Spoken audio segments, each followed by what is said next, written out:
నమస్తే, welcome to our channel. నేను మీరా.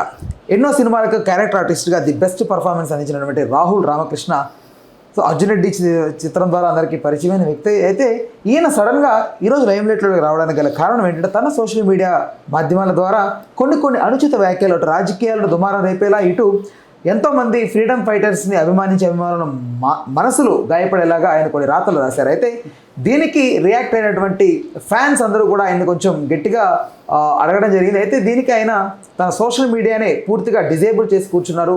నన్ను చంపేయండి అంటూ ఆయన కొన్ని మానసిక వేదనతో మాట్లాడుతున్నారు. అయితే ఓవరాల్గా రాహుల్ రామకృష్ణ యొక్క ఉద్దేశం ఏంటి, అసలు దీన్ని ఎందుకు అయినా ఈరోజు ఇలా మాట్లాడాల్సి వచ్చింది, ఎవరికైనా ఎవరైనా ఉన్నారా, అసలు ఏంటనే అంశాన్ని గురించి మనతో మాట్లాడడానికి కులంకుషంగా వివరించడానికి ప్రముఖ సినీ మరియు రాజకీయ విశ్లేషకులు దాసరి విజ్ఞాన్ గారు ఉన్నారు. ఆయనతో మాట్లాడారు. నమస్తే అన్న. నమస్తే. సో ఏంటి అసలు రాహుల్ రామకృష్ణ ఎందుకు అలా సడన్గా? ఫర్ ఎగ్జాంపుల్ నేనే ఉన్నా, నా గురించే మాట్లాడుకుందాం. నేను ఓపెన్గా చెప్పుకుంటా, నాకేం ఇబ్బంది ఏం లేదు. నైట్ కొంచెం తాగిన తర్వాత ఓ 2 పెగ్గులు ఎక్కువ అయ్యాయి అనుకో, నీకు తెలుసు ఊరికే అందరికి మెసేజ్లు చేస్తూ ఉంటా, ఫోన్లు చేస్తూ ఉంటే ఏం మాట్లాడతాం తెలియదు. మార్నింగ్ గుర్తుండి చావదు, సీరియస్లీ గుర్తుండదు. అది ఎందుకు కంటే మెసేజెస్ వరకు ఓకే, ఎందుకంటే మళ్ళీ మనుషులు కలిసినప్పుడు ఆయన ఏం లేదులే ఇంతే అని చెప్పుకోవచ్చు, ఓకేనా. నువ్వు సోషల్ మీడియాని గెలకొద్దు, అంటే నీకు సంబంధం లేని వాళ్ళు అందరూ అక్కడ ఉంటారు, వాళ్ళందరికీ నువ్వు సంజాయిషి చెప్పుకోలేవు. మళ్ళీ ఒకవేళ నీ అభిప్రాయం ఉంటే ఫ్రెండ్స్ మధ్యలో మాట్లాడితే ఓకే, కానీ ఇట్లా అందరూ పెడితే కష్టం. ఫ్రెండ్స్ అయినా ఇప్పుడు నువ్వు పొరపాటున తాగేసి తిట్టినా కూడా వాడు అర్థం చేసుకుంటాడులే, ఫోన్లే పాపం అయ్యో ఏదో అని ఉంటాడు అని, అంతే. అంటే నీ చుట్టుపక్కల ఉన్న మనుషులు సర్కిల్ అంటే ఓకే. సోషల్ మీడియా అట్లా కదా, నువ్వు అది ఓపెన్ చేసావు, అందరు ఉంటారు దాంట్లో, ఏదో పెట్టావు, వైరల్ అవుతా ఉండింది. సరే నువ్వు పెట్టిన విషయం కూడా నీకు గుర్తుందో లేదో తెలియదు, కానీ మార్నింగ్ లేసరికి ఇన్ని మెసేజ్లు ఇన్ని ఫోన్లు ఉంటాయి. ఎవరు వీళ్ళందరూ, ఎందుకు చేసి పొరపాటు నా బర్త్డే ఏమన్నా ఉందా అని క్యాలెండర్ చూస్తా, లేదు. ఇంకేమన్నా విషయం ఏడిచిందో అది లేదు. మరి ఎందుకు నన్ను ఇదిగా చేస్తున్నారంటే, రాత్రి నువ్వు పెట్టిన పోస్ట్ ఏం పెట్టావు అంటే ఏదేదో పెట్టేసావు, హైదరాబాద్ మునిగిపోయింది అందుకే. సరే నీకు ఫ్రస్ట్రేషన్ ఉందేమో, మనం ఒక మత్తులో ఉన్నాం, టైంకి అటు ఇటు వెళ్తుంటే కాలనీలో వాటర్ వచ్చాయి అనుకున్నాం. అంటే ఇప్పుడు మొన్న మూసి తెరిస్తే మూసారంబాగ్ మునిగిపోయింది కదా, సరే అట్లా వచ్చిందే అనుకున్నాం. లేదా ఇంటి దగ్గర డ్రైనేజ్ ఓవర్ఫ్లో అయ్యి అటు నీకు ఇబ్బందికరంగా ఉంది, ఏంట్రా బాబు అని పెట్టావు, సరే ఇట్స్ ఓకే. నెక్స్ట్ నువ్వు రాజకీయ నాయకులందరినీ గెలికేసావు, కేటీఆర్ అన్నావు, కేసీఆర్ అన్నావు, అదన్నావు, ఇదన్నావు, అండ్ మళ్ళీ పార్టీల గురించి మాట్లాడేసావు, ఇంకేదేదో మాట్లాడేసావు, మీరు రండి అన్నావు, మీరు పోండి అన్నావు, వాట్ ఎవర్ ఏదో ఒకటి అయితే పెట్టావు. కానీ అభిప్రాయం పెట్టినప్పుడు నిలబడు దానిపైన, మంచో చెడో వాట్ ఎవర్.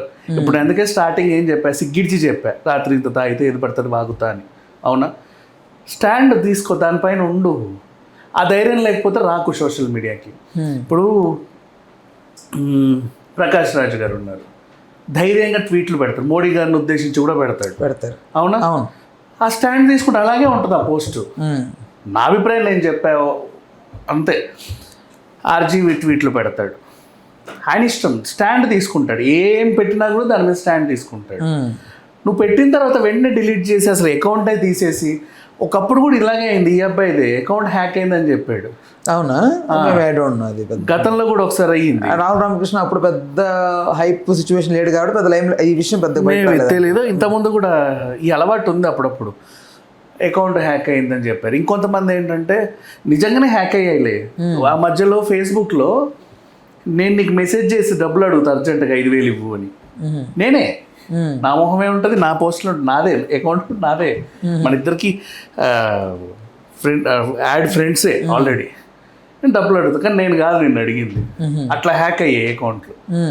అదేంటో అది చాలామంది చెప్పారు, నా పేరుతో ఎవరైనా డబ్బులు అడిగితే వేయకండి వేయకండి వేయకండి అని పోస్టులు పెట్టుకున్నారు. సరే ఆ హ్యాకింగ్ వేరు. అండ్ మళ్ళీ కొంతమంది ఏం చేస్తారంటే సెలబ్రిటీస్ పేర్లతో ఫేక్ అకౌంట్లు క్రియేట్ చేస్తారు.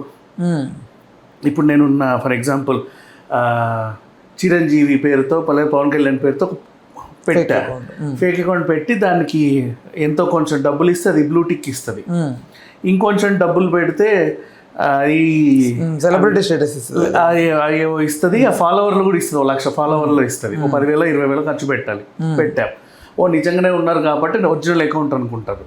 వరుస పెట్టో 4 ఫోటోలు పెట్టేసి ఓపెన్ దిస్ లింక్ అని ఒకటి పెట్టేస్తా. ఈ అభిమానులందరూ లింక్ ఓపెన్ చేసి, నువ్వు ఓపెన్ చేసిన వెంటనే మీ అకౌంట్లో డబ్బులు అని పోతాయి. అంటే ఇప్పుడు ఎవరు చేశారు ఈ పని? హ్యాకర్స్. అట్లాంటి వాళ్ళు ఉన్నారు. దీనికి మళ్ళీ మొన్న సితార ఘట్టం నేను నా పేరుతో ఉన్న ఫేక్ అకౌంట్స్ నమ్మకండి అని చెప్పింది.